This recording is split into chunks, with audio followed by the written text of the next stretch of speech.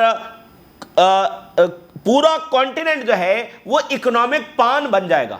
Economic پان جو ہے یعنی پیادہ، مطلب وہ انڈیپینڈنٹ نہیں رہے گا بلکہ وہ کسی کا محتاج ہو کر رہ جائے۔ پان آپ سمجھتے ہیں نا، یعنی پیادہ بن کر رہ جائے گا، کوئی اور اس کی ڈورے ہلائے گا، مطلب وہ انڈیپینڈنٹ اور سوورن نہیں رہے گا۔ دیکھیں یہ جو سوورینٹی ہوتی ہے نا، یہ تھرڈ ورلڈ ملکوں کے لیے نہیں ہے، یہ سوورینٹی ہے امریکہ کے لیے، یہ ہے یورپ کے لیے، رشیا کے لیے، چائنا کے لیے۔ یہ جو بڑی طاقتیں ہیں یہ سوورینٹی اصل میں ان کی ہوتی ہے، یہ خود مختار ہوتے ہیں اور اپنے فیصلے کرتے ہیں۔ باقی یہ ملک، ہر ملک کی سوورینٹی تو ہوتی ہے اور وہ اس لفظ کو استعمال بھی کرتے ہیں، لیکن ایکچوئل میننگ میں وہ کبھی کسی کے اوپر بھی اپلائی نہیں ہوتا، کیونکہ وہ کمزور ہیں اکانومی میں، ملٹری میں، وہ ہمیشہ ایکسپلائٹ ہوتے ہیں بڑی طاقتوں سے۔ تو یہ سوورینٹی ایک ڈاکیومنٹ میں تو سب کے ملکوں کے لیے مانی گئی ہے، لیکن اس کو ایکسرسائز صرف یہ دنیا کے 4-5 یا 3-4 بڑے جو پاور سینٹرز ہیں وہی کرتے ہیں، یورپ، چائنا، رشیا اور امریکہ آپ کہہ سکتے ہیں۔ تو اب جناب علی وہ اکنامک پون بن جائے گا، یہ جرمن چانسلر کہہ رہا ہے، کوئی میڈیا اینالسٹ نہیں کہہ رہا، یہ آج ان کی سٹیٹمنٹ ہے۔ اگر اس نے فوری، جرمن چانسلر کہہ رہے ہیں اگر فوری اقدام نہ اٹھایا، مثال کے طور پہ جو ہائی انرجی کرائسس ہے، ہائی انرجی کاسٹ کی وجہ سے جو کرائسس ہے، کیوں پیدا ہوا؟ یوکرین جنگ کی وجہ سے۔ کمپلیکس جو ریگولیشنز ہیں، مارکیٹ ڈسٹورشن ہے، اور یورپین کی جو کمپیٹیٹیونیس ہے وہ چیلنج ہو رہی ہے، ٹھیک ہے نا، وہ ٹیکنالوجی نہیں بنا پا رہے، یعنی وہ صلاحیت، وہ کمپیٹیٹیونیس میں پیچھے رہ گئے ہیں۔ اور انہوں نے کہا کہ یورپ کو فوری ایمبیشیس ٹریڈ ڈیلز ہے وہ کرنا ہوں گی۔ جرمن چانسلر سیز وہ بہت زیادہ پریشان ہیں کہ deindustrialization of the Europe ہو رہی ہے، اور اس پر ایک ہنگامی میٹنگ یورپ میں بلا لی گئی ہے۔ خود جرمنی کے اندر تیزی کے ساتھ ڈی انڈسٹریلائزیشن جب وہ ہو رہی ہے۔ Germany has an escalating deindustrialization problem, Europe at breaking point, German chancellor wants change or collapse, بدلو پالیسی، بدلو یا پھر کولیپس ہو جاؤ۔ اور ادھر جو ہے آپ دیکھیے جرمن چانسلر نے جانا تھا چائنا، دورہ کینسل ہو گیا۔ وائے؟ چائنا میں کوئی ملنے میں انٹرسٹڈ ہی نہیں ہے، جرمنی اس کے فارن منسٹر سے چائنا میں ملنے میں کوئی انٹرسٹڈ ہی نہیں ہے۔ انہی کا میڈیا لکھ رہا ہے یورپینز کا، نو بڈی وانٹس ٹو میٹ ویڈیپول، یعنی جو ان کے فارن منسٹر ان چائنا، کوئی انٹرسٹ نہیں ہے چائنا میں ان سے ملنے میں، اور دورہ جب وہ کینسل ہو گیا۔ تو یہ ہے یورپ کی اصل حالت جو ان کے اپنے لیڈرز بیان کر رہے ہیں، لیکن پھر بھی پالیسیز وہی ہیں۔ یہ ایک عجب بات ہے۔ بہرحال تو جو ہنگری ہے انہوں نے سب سے پاورفل سپیچ جو ہے وہ دی ہے، انہوں نے کہا Hungary will not go to war, چونکہ یہ سارے اقدامات جو ہے وہ وار کی طرف لے کر جا رہے ہیں، ہم جنگ میں نہیں جائیں گے۔ اور پہلی عالمی جنگ میں ہم نے 6,60,000، دوسری عالمی جنگ میں 8,50,000 یہ جانیں کھوئی۔ ان دونوں جنگوں میں ہم، دونوں عالمی جنگوں میں ہم باہر نہیں رہ سکے، اس جنگ میں ہم شریک نہیں ہوں گے۔ تو we will stay out of this one, یعنی یہ جنگ ہونے جا رہی ہے، ہنگری کے پرائم منسٹر کہہ رہے ہیں، اور ہم اس کا حصہ نہیں ہوں گے۔ تو یہ یعنی کہ صورتحال ہے۔ اب آپ دیکھیے ایک اور چیز میں آپ کے سامنے بیان کرتا ہوں، ایک لفظ آپ نے سنا ہوگا شیڈو فلیٹ، یہ رشینز کا شیڈو فلیٹ ہے، یہ یوکرین جنگ کے بعد یہ لفظ سامنے آیا۔ ہوا کیا ہے؟ یہ جو امریکنز اور یورپین سینکشن لگاتے ہیں رشیا کے اوپر، تو دیکھیے جو شپنگ سیکٹر ہے وہ سارا اس پر سب سے زیادہ برطانیہ کا کنٹرول تھا، پھر یورپینز کا تھا، یورپین ڈیفرنٹ کنٹریز کی شپنگ کمپنیز ہیں، لیکن برطانیہ کا سب سے زیادہ کنٹرول تھا۔ وہاں پر فائنینسنگ ہو رہی ہے، انشورنس ہو رہی ہے، تو رشین آئل بھی وہ لے کر جا رہے ہیں، چائنا کے لیے بھی آئل، مطلب دنیا بھر میں وہ آئل سپلائی کر رہے ہیں، رشین آئل وہ سپلائی کر رہے ہیں۔ بھئی سارا رشیا کا آئل وہ خود اپنے شپ سے، تو ان کے پاس تو اتنے ہیں ہی نہیں، تو سینکشن لگ گئی۔ مطلب کیا کہ اب وہ شپس جو ہیں جو برطانیہ کے تھے، یورپ کے تھے، وہ استعمال نہیں ہوں گے رشین آئلز کے لیے، تو رشیا نے تو آئل بیچنا تھا۔ تو کیا ہوا؟ دنیا میں الٹرنیٹو جو شپنگ ایک فورس ہے وہ وجود میں آئی، برکس کی شپنگ فورس، چائنا کے شپس ہیں، باقی کے شپس ہیں. تو اب ہو یہ رہا ہے ان کی سینکشنز رشیا کے اوپر کام کیوں نہیں کر رہی؟ اتنی ان گنت سینکشنز ہیں، کام کیوں نہیں کر رہی؟ ابھی اسکاٹ ریٹر نے لکھا ہے کہ یہ جو رشیا پر نئی سینکشنز ہیں، رشیا اس سے بھی نکل جائے گا جیسے وہ پہلے بہت سارے طوفانوں سے نکل گیا، اور یورپ کو انہوں نے کہا کہ بڑا غرق کر رہا. اسکاٹ ریٹر لکھ رہے ہیں. تو اب ہو کیا رہا ہے؟ Same amount of Russian oil sale ہو رہا ہے. یعنی دیکھیں آپ کے پاس 100 شپس ہیں، میں سادہ الفاظ میں، اب وہ 100 شپس آپ کے پاس اویلیبل نہیں ہے تو آپ نے بڑی مشکل سے 30 شپس جو ہے وہ ارینج کیے. تو اب آپ 30 شپس کے ذریعے 100 شپس کے برابر آئل تو نہیں بیچ سکتے نا، اتنا تو نہیں بھیج سکتے، نہ بیچ سکتے. لیکن نہ رشیا کو کوئی ریونیو کے حوالے سے فرق پڑا اور نہ آئل کو شپنگ کرنے میں کوئی فرق پڑا. یعنی سیم اماؤنٹ آف آئل جو یوکرین جنگ سے پہلے رشیا دے رہا تھا، سیم اماؤنٹ آف آئل جو ہے وہ جو متبادل شپنگ فورس جو وہ وجود میں آئی ہے، جس کو شیڈو فلیٹ کہا جاتا ہے، جو اصل میں برکس نیشنز اس کو چلا رہی ہیں، تو same amount of Russian oil ان کے ذریعے جا رہا ہے، کوئی فرق نہیں پڑا. نتیجہ کیا نکلا؟ یو کے جو بہت پیسہ کما رہا تھا اس کو نقصان ہوا، یورپینز کو نقصان ہوا. باقی جو ان کی ملٹی نیشنل کمپنیز ہیں جو ویسٹ کی ہیں، جو جن کے شپس استعمال ہو رہے تھے اسی آئل کے لیے، وہ آئل تو اتنا ہی جا رہا ہے لیکن ان کے جہازوں کے ذریعے نہیں جا رہا. نقصان کس کا ہوا؟ اور وہ سستا انرجی جو یورپ آ رہی تھی نہیں آ رہی، وہ انڈیا لے رہا ہے، چائنا لے رہا ہے، اور چائنا جدید ٹیکنالوجی بنا رہا ہے، ساتھ سستی انرجی لے رہا ہے، یورپین انڈسٹریز فارغ ہو رہی ہیں. تو یہ جنگ وہاں ہے لیکن اس کے اثرات اتنے بڑے ہیں. تو اس کا اسرائیل سے تعلق یہ ہے، اتنے بڑے کرائسس کے اندر یورپ پھنس گیا ہے اور پھنستا چلا جا رہا ہے. بڑا مشکل ہے اس لائبلٹی کو آگے لے کر چلیں. تو اب آپ دیکھیے کہ سٹارمر اس سب کے باوجود کہہ رہے ہیں کہ ہم تو مزید سینکشن لگائیں گے، اور رشین ایسڈ جب وہ اب یوکرین نے جو برطانیہ کے سٹارم شیڈو میزلز ہیں وہ استعمال کرنا شروع کر دیے ہیں. کولیشن آف ولنگ کی میٹنگ ہونے جا رہی ہے جس میں اس وقت جو زیلنسکی ہیں وہ جو اسکینڈینیوین کنٹریز ہیں، ناروے پہلے گئے، پھر سویڈن گئے، پھر فن لینڈ گئے، وہاں سے ہوتے ہوئے اب وہ لنڈن پہنچ گئے ہیں اور سٹارمر کے ساتھ ملاقات ہوئی ہے. اور سٹارمر نے یہ کہا ہے کہ کولیشن آف ولنگ کی میٹنگ ہونے جا رہی ہے، اس میں وہ اس بات کو سپورٹ کریں گے کہ زیلنسکی کو یوکرین کو لانگ رینج میزائل دیے جائیں. حالانکہ برطانیہ کا آرمی چیف کہہ چکا ہے کہ یوکرین جیت نہیں سکتا، لیکن لانگ رینج میزائل دیے جائیں.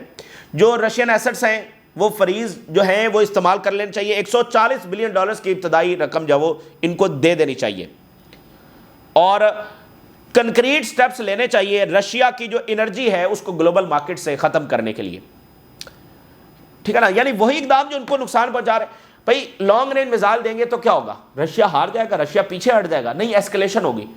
یورپ اور نیٹو رشیا کے ساتھ جنگ کے مزید قریب ہوں گے. اس کے علاوہ آن گراؤنڈ کوئی فرق نہیں پڑے گا.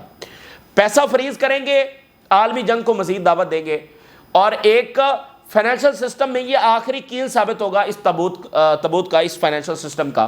کوئی اپنا پیسہ یورپ میں نہیں رکھنے جا رہا ہے، کوئی اپنا آلریڈی وہ نکالنا شروع ہو گئے، آلریڈی ایک پیرالل فائنینشل سسٹم بننا شروع ہو گیا ہے. تو یہ استعمال جو ہے ابھی دیکھیں نا، یورپ کیوں نہیں کر سکا؟ کیونکہ یہ فیصلہ ہی اتنا بڑا ہے، اس لیے وہ نہیں کر سکے ہیں. یہ کوئی آسان، یہ ہسٹری کا سب سے بڑا تھیفٹ ہوگا، یہ اتنا آسان نہیں ہے. تو اس لیے وہ ایگری نہیں کر پا رہے ہیں. وہ کہہ رہے ہیں کہ نہیں، یہ پیسہ جب استعمال ہمیں کر لینا چاہیے.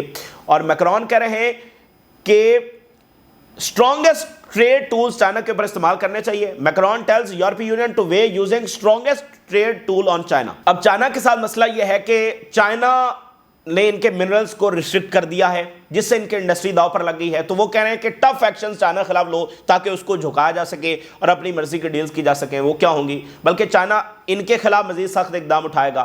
تو یہ لڑائی آنے والے دنوں میں بڑھنے جا رہی ہے. اور بلومبرگ نے لکھا ہے کہ چائنا کے منرلز نے جو میڈیسنز ہیں ان کے اوپر بھی مونوپلی حاصل کر لی ہے. 700 US میڈیسنز ہیں، 700 ٹائپ آف US میڈیسنز. وہ ان کے لیے وہ انگریڈینٹس چاہیے جو ایکسکلوسیولی چائنا سے آتے ہیں. یہ تو بالکل وہی بات ہے کہ جیسے قوموں میں اقتدار بدلتا ہے، چائنا ایسے گھما رہا ہے ان کو انگلی پر، اور ٹرمپ اور جو ملاقات ہونے جا رہی ہے شی جن پنگ کی، اس کے 48 گھنٹوں بعد وہ ڈیٹ ہے کہ جب 100% ٹیرف چائنا پر لگ جائیں گے، تو یہ کچھ بھی حل نہیں ہوگا، بلکہ لڑائی جو ہے وہ آگے آنے والے دنوں میں بڑھے گی۔ اور اچانک یہ ویسٹ جو ہے وہ جاگا ہے کہ اچھا یہ منرلز اتنے ضروری ہیں اور یہ ہمارے ہاتھ میں نہیں بلکہ یہ چائنا کے ہاتھ میں ہیں، تو جھکا نہیں سکتے اور نہ ہی چائنا کو انویڈ کر سکتے ہیں، وگرنہ وہ جاتے اور حملہ کرتے اور جمہوریت کے نام کے اوپر اور ہیومن رائٹس اور ڈرگز کے نام کے اوپر وہاں پر جو ہے وہ منرلز لے آتے، لیکن یہ پاسبل نہیں ہے۔ تو یہ جناب اس وقت کی صورتحال اور پورا منظرنامہ ہے جو آپ کے ساتھ شیئر کیا، آپ نے رائے آگاہ کریں، اجازت دیجیے، اللہ حافظ۔